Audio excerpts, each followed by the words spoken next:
హైందవ సంస్కృతి సంప్రదాయాలను కాపాడుకోవడం మనందరి బాధ్యతని ప్రభుత్వ విప్ ఆది శ్రీనివాస్ అన్నారు. రాజన్న సిరిసిల్ల జిల్లా వేములవాడ శ్రీ రాజరాజేశ్వర స్వామి దేవస్థానంలో శ్రీ త్యాగరాజస్వామి ఆరాధనోత్సవాలను ముఖ్య అతిథిగా హాజరై జ్యోతి ప్రజ్వలన చేసి ఉత్సవాలు ప్రారంభించారు. 7 దశాబ్దాలుగా రాజన్న ఆలయ దేవస్థానంలో లయబ్రహ్మ, నాదబ్రహ్మ, వాగ్గేయకారుడైనటువంటి శ్రీ త్యాగరాజస్వామి వారి ఆరాధనోత్సవాలు నిర్వహించుకోవడం గర్వకారణమన్నారు.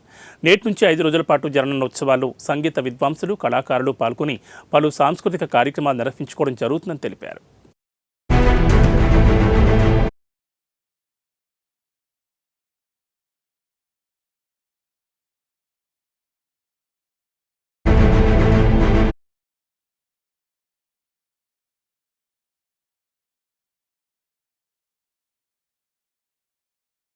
శ్రీ రాజరాజస్వామి సన్నిధిలో శ్రీ త్యాగరాజ ఆరాధన ఉత్సవాలు 7 దశాబ్దాలుగా నిర్వహిస్తూ ఈసారి 72వ ఆరాధన ఉత్సవాలను జరుపుతా ఉన్నాం.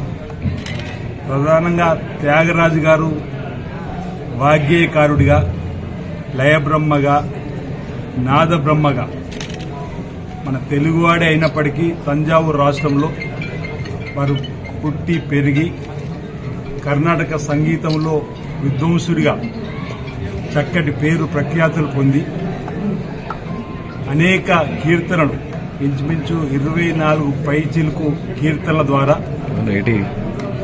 ఆ శ్రీరాముణ్ణి ప్రసన్నం చేసుకోవడమే కాకుండా లోక కళ్యాణం కోసం అనేక కార్యక్రమాలు నిర్వహించినటువంటి గొప్ప వాగ్గేయకారుడు త్యాగరాజ ఆరాధన ఉత్సవాలు వారి పేరు జరుపుకోవడం.